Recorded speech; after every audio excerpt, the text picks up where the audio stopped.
Yo, what is up, my friends? Welcome back into the podcast. Yet another episode of Crushing Fantasy Football.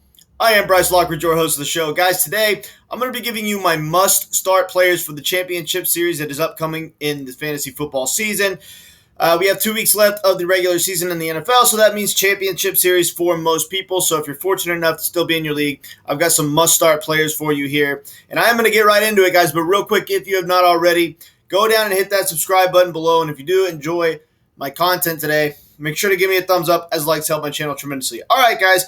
Before I get into this list, I just wanted to let you know that I'm not going to be giving you the obvious must-starts. If your team is absolutely loaded with obvious must-start players, then this video might not apply to you. But with all the injuries going around, with everything going on with COVID, odds are you have some holes in your lineup. So I'm here to help you address those holes and give you players that you could fill in for your normal guys, or players that you might have drafted as a starter but might be kind of on the fence about. And I'm going to be telling you why these are all must-start players and league winners for the rest of the season. All right, guys, I am going to start with my first player, and that is Amon-Ra St. of the Lions. He finishes with Seattle and Green Bay. Seattle has a pretty exploitable defense, as we've seen this year. Odds are, if they're playing the Packers, they are going to really, they're obviously not playing for anything, but they're going to try to win. Everybody wants to beat the Packers, and they would probably love to play spoiler for the Packers, in the final week, because they can prevent them from getting the bye week. So they're going to go out, guns a-blazing and trying to win the game. Amon-Ra St. Brown has been the centerpiece of this offense pretty much ever since there's been no DeAndre Swift and no TJ Hawkinson in the lineup. Amon-Ra St. Brown has just been absolutely on fire. This dude has had double-digit targets for the last 4 games in a row. This dude's getting in the end zone like crazy, and he's a talented wide receiver, guys. This dude has been pretty much imposing his will on defenses. I mean, this dude is coming out with 7, 8, 9 receptions in a lot of these games, double-digit targets, and he's producing awesome fantasy numbers. I don't see him slowing down anytime soon.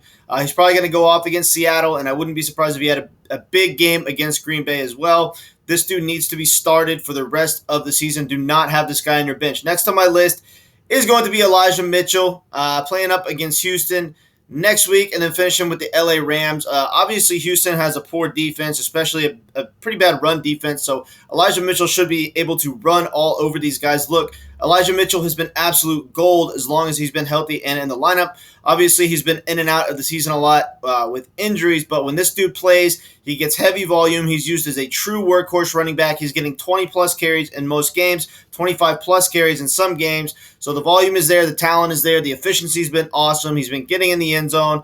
He's about to play a terrible Houston Texans defense. Guys, this dude is an absolute must-start for the rest of the season. Next on my list is going to be Rob Gronkowski. Okay, guys, Rob Gronkowski just had a really bad game in which he received only 2 targets. In case you were concerned at all about this, I want to tell you guys that being concerned about Rob Gronkowski is a little bit silly, because this dude has been an absolute target hog ever since coming back into the lineup. He's been averaging 8.5 targets a game over the past 5 weeks, until he had this past game where he only saw 2 passes thrown his way. But look, this dude gets the volume in most games. He knows. We know that he has a very good connection with his long friend and teammate Tom Brady. And look, this dude is going to go off as long as Tom Brady's throwing him the ball. There's no Chris Godwin for the rest of the year. There's no Leonard Fournette for the rest of the year. So Rob Gronkowski should have an increased target share due to these things being the case. Last week was a fluke. Don't worry about it. Look, he finishes the season with the New York Jets and the Carolina Panthers, 2 very beatable defenses. And Tampa Bay is playing for a bye week, so they're probably going to go out and use all the firepower they have, meaning lots of targets for Rob Gronkowski. And I would be very surprised if he didn't get in the end zone a couple of times going forward for the rest of the season. This dude's an absolute must-play for the rest of the year. Next on my list is going to be Damien Harris against Jacksonville and Miami for the last 2 weeks of the season. This dude has been absolutely awesome. He's running the ball efficiently. Doesn't get a whole lot of passing work, but that's okay, because he's getting good red zone usage. He's getting in the end zone. He's rushing for over 100 yards on a pretty consistent basis. So this dude is a must-play for the rest of the season. Next on my list is going to be OBJ against Baltimore and San Francisco. Guys, OBJ has been really good. I mean, this dude has gotten in the end zone 4 out of the past 5 games. that he's played with this LA Rams offense. The fact of the matter is, he plays in a very high-scoring offense in the Rams. They love to pass the football. They're targeting OBJ consistently, and more importantly than anything, he's getting heavy red zone usage, and that's why he's had so many touchdowns for this team. I called it when he went to this team. This dude's going to eat in this offense. He doesn't need double-digit target share in this offense to produce awesome fantasy numbers because he gets a lot of high-value touches. He gets targeted in the red zone because he is a matchup problem, and the more of a matchup problem you are, the more red zone targets you command.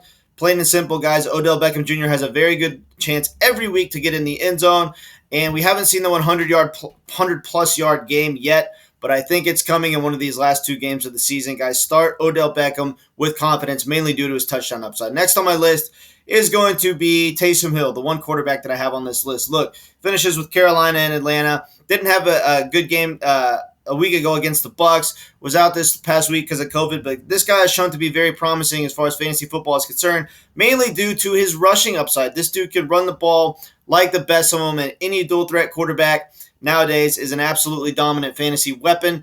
This dude had 20 fantasy points against the Cowboys about a month ago while throwing 4 picks. I mean, this dude can have a literal poor game as far as the passing department is concerned and still put up awesome fantasy numbers due to his rushing upside. And considering the fact that he plays Carolina and Atlanta to finish the season, Carolina's got a pretty solid defense, but Atlanta has a terrible defense. And the Saints are playing for a potential playoff spot, so they're going to be really coming out and putting all their effort out against their opponents. So I think Taysom Hill has 2 huge games coming, and he is a must-start player for the rest of the season. Next on my list is Aaron Jones against Minnesota and Detroit. Now, if you watched a video that I made about 2 weeks ago talking about bust players for the fantasy playoffs, I had Aaron Jones on that list, but I'm reversing course a little bit here, and I was actually wrong on that because he's actually been pretty solid. He's starting to really retake the lead as far as snap share and definitely target share as far as passes out of the backfield, and he's getting more carries than A.J. Dillon. So it looked like whenever he was coming back from his MCL injury, they were just kind of easing him back into the lineup. This dude is still the workhorse back for the team. Obviously, A.J. Dillon cuts into his workload a little bit, but he's still getting a healthy amount of carries. He had 17 touches this last game, and he finishes with Minnesota and Detroit, who have absolutely terrible defenses against the runs, thus giving him massive upside for the last 2 games, and he could be a league-winning running back. He might be one of the best running backs in all of fantasy football in the last 2 weeks of the season, and he is an absolute must-start for the championship series.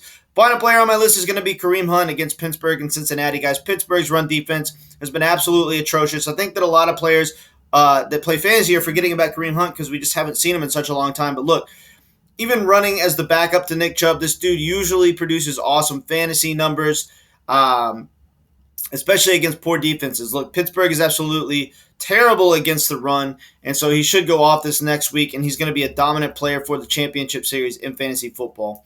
All right, guys, these are my must-start players. Obviously, if your team is loaded with the obvious must-start players, then you're going to play those guys and not these guys I just mentioned. But if you have any holes in your lineup, these guys are great players to fill in these holes. Hopefully you have some of these guys stacked up on your bench because they're going to be awesome league-winning players if you need to fill in at any of these positions. All right, guys, I appreciate you tuning into the video today, and I'll catch you later.